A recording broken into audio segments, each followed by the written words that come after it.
This interview is for information only and should not be considered as investment advice or a recommendation to buy shares in the company featured. Welcome to this Stock Box interview.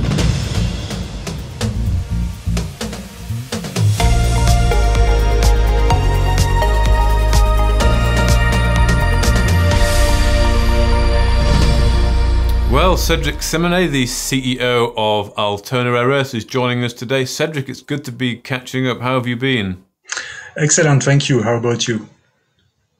Yes, very good. Thank you, Cedric. It's good to be catching up. We're talking today, of course, about the metallurgical results from Monte Muambe. Those first MET results are back. I know you've been waiting for them. They're a really big catalyst and poignant point for the company because, of course, it determines the economic ability of the project Monte Muambe and where you might then plan future drilling programs. So I wonder if we can just sort of talk about it. So I think the RNS was talking about lots of different flotation parameters and reagents were tested, and you say that the best results were obtained with test F5, which showed good selectivity of rare earths minerals versus fluorspar, a recovery of 69.3% for rare earths. So yeah, lots of tests were clearly done, different reagents. So, you know, you feel a very comprehensive testing process, and F5 with that 69.3% was the best result.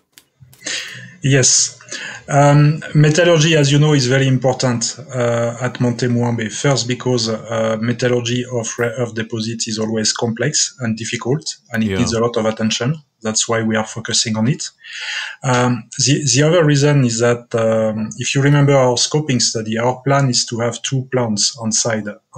One first to mill and mill the ore and produce a concentrate through flotation. And then that concentrate will be taken to another plant, which will be just right there on site, where we will leach the rare earths and we will produce a mixed rare earth carbonate. In terms of OPEX and CAPEX, this second plant is the most expensive part of the project. So we are very focused on the first plant now, because the more we can optimize it, the more benefits in terms of OPEX reduction and CAPEX reduction we will be able to unlock.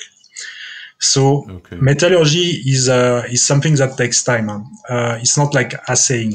Assaying is simple. You send your samples to the lab, you get the results back, and that's it. With metallurgy, there are lots of recipes, lots of parameters, lots of reagents. You have to test some in the start. You have to see the results and to decide what are the next ones you are going to test based on the results, and how you can optimize these processes. And that takes time. It's a very iterative process. That's why it's taking so long. But it's very important. And the results that we have received this week are a very important milestone, because already there are some parameters that are falling into place very nicely. You've mentioned the recovery, 69.3%. That's excellent, because obviously we want to recover as much rare earths as possible through this process. And these are just rougher tests. The other important parameter is also selectivity, because this ore also contains other minerals like fluorspar, and we want to be able to recover these minerals separately. So that's where selectivity comes into play. And the higher the selectivity, the easier it will be to recover the rare earths and the fluoride separately. Right. Okay. So just thinking on that 69%, then, I mean, what's the ideal sort of the dream number to get to? I know you said it's excellent, and you also said it's just the rougher, and of course with flotation plants to go through, you know, conditioning tanks to concentrate even more. But I mean, is 69% where you want to be? Above, below average for a rougher test? No, well, I wouldn't say that there is an average for a rougher test, but we want to get higher with the rougher tests, and we are doing more tests with different parameters based on what we've learned already, and then we will have the cleaner test. So we want our recovery to be as high as possible, and ideally, the ultimate recovery should be above 60%. The ultimate should be above 60. Okay, right. Okay, so yeah, you're already sort of above that, really. So that's good.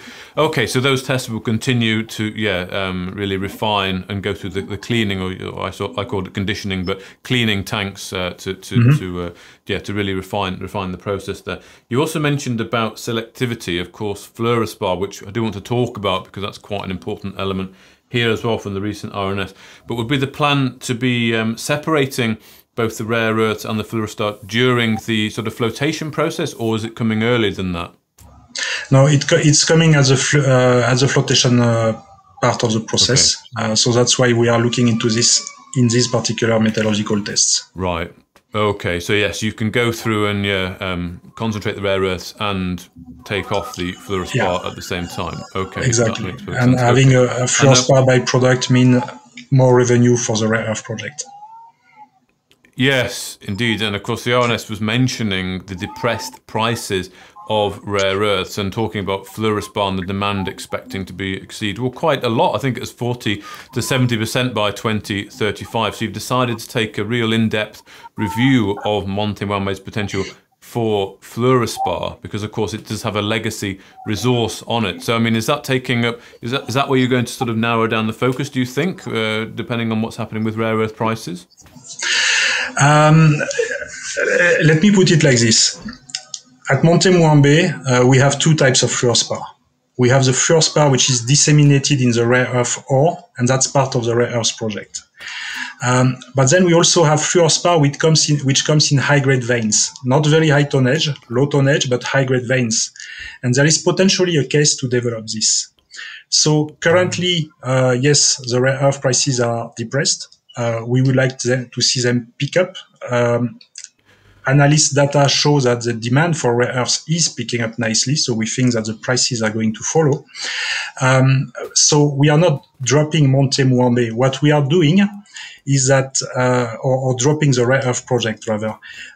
What we are doing is that we are taking an opportunity while the rare earth prices are low and while we are de-risking the Monte Muambe project for the future, through the metallurgical testing and also through the ongoing mining license application, which should be out very, very soon, and land rights application. There is an opportunity to go to these high-grade fluorspar deposits, which are in the western part of the intrusion, and to see if we could put them into production very rapidly, separately from the rare earth project, which has its own fluorspar byproduct. So this opportunity is very important for us.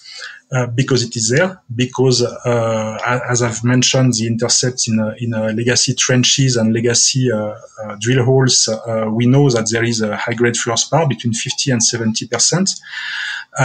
Coincidentally, I have been operating and mining fluorspar in France about almost 20 years ago now, and that company was called Sogerem.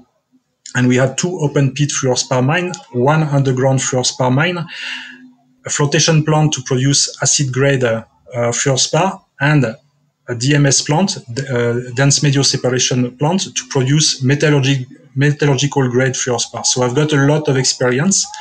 And what I can see in a context of steadily rising prices of fluorspar is an opportunity to develop this low tonnage, high grade fluorspar deposits to generate some cash flow.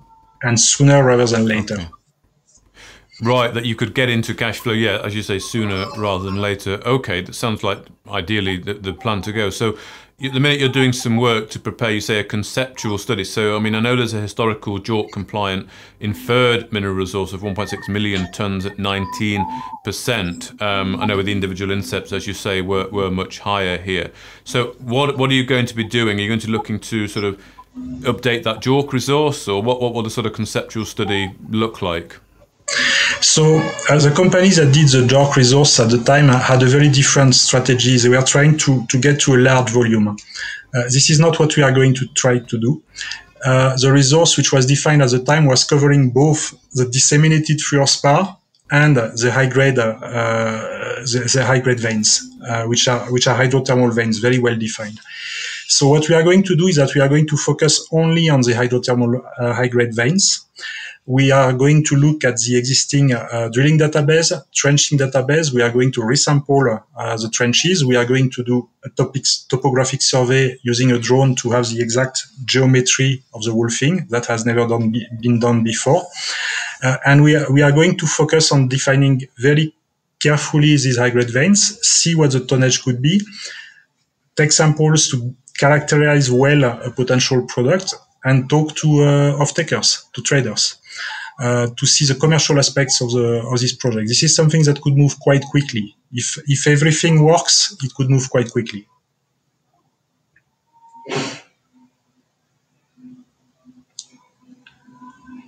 Right. Okay, that's fantastic. And are you looking to sort of get that resource grade increased from that 19%? I know the RNS talked about sort of the main standard grades. I guess they were ranging from sort of low end of 60, high end of sort of 97% here. And I know your individual intercepts are within that range, but do you need to sort of define a resource, you know, with tonnage and grade within that sort of 60 to 97% range? Yeah, that's correct, and that is fine. When we look at the grade of the intercepts from the trenches and from the legacy drill hole, it's between 50 and 70%. So if you do a little bit of upgrading, you can produce a metallurgical grade fluorspar using a simple process of just crushing. You don't have to mill it. You can use jigging or dense media separation plant to produce a sellable product. Okay, yeah. So it's very quick. You don't have to go through any kind of the MET testing you're going through with the rare earths, for example. We will have to go through some MET testing and we will have to go through some product characterization, but it's not the same degree of complexity. Okay, good. Okay, and let's finish off on Kabompo, the copper project here, Kabompo. So what's happened here? I know you visited the site here, where you were able to sort of see really what was going on, and you've got plans. You've engaged with a partner to actually do some work, haven't you? Yes, so Kabompo South is a very interesting little project, which I visited two weeks ago. I was able to confirm the access conditions. That's quite important in terms of exploration logistics. And I also went to visit a small copper occurrence, which we knew about, which is just outside the mine, a few kilometers to the east, just outside the license, a few kilometers to the east of the license. And I was quite pleased to see that it's not just an occurrence, it's actually a mine. People are mining there, producing copper, not on a big scale, but small scale means also higher grade, obviously. And so it was very, very good to see these activities, and through my activities on the ground to confirm that these rock formations that contain these sedimentary copper deposits are extending into the license. So definitely a lot of potential. As we've mentioned before, we have legacy ground and airborne geophysical data. The ground geophysical data is of very, very good quality, and we have engaged a consultant to review the data, reprocess them, and generate some targets for geochemical sampling. Right, okay, and potential for diamonds as well, I read in the RNS. That's right. We knew that this license included diamonds in its scope, but through the documentary review that we did, we found that there are actually some records of diamonds being extracted, found from the river which is passing through the license, which is called the Dongwe River. And the description shows that actually some of these diamonds come from inside the license area. So it's quite exciting. Again, the existing magnetometer survey data are a very good tool to locate potential kimberlites. So that's part of the scope of the geophysical consultant. It's also to look at any possible geophysical signature of kimberlites, and to so that we can orient the geochemical sampling also to find kimberlite signatures. Okay, excellent. So you've got a few things going on. You've got the continuing metallurgical testing going on for Monte Muambe rare earths. You've of course got the Fluorspar element where you're going to be looking at doing some further sampling and testing of that potential. And then of course at the copper project, that early stage exploration, they're doing that sort of surveying and ground magnetic survey there to really identify some targets, I suppose, that could be of interest for future drilling. Yes, I think we've got a lot of activities ongoing. That will give us a good news flow for the next few months. Lots of activities. Okay. There is a lot of value that we've built into Monte Muambe. It's very important for us, and we want to put in place the necessary prerequisites, building blocks for Monte Muambe to make sure that we realize this value as soon as possible. Okay, excellent. Well, thank you very much for your time as always, Cedric Simonet, the CEO of Altona Rare Earths. Thank you. If you enjoyed this interview, then give us a thumbs up, a like or a retweet.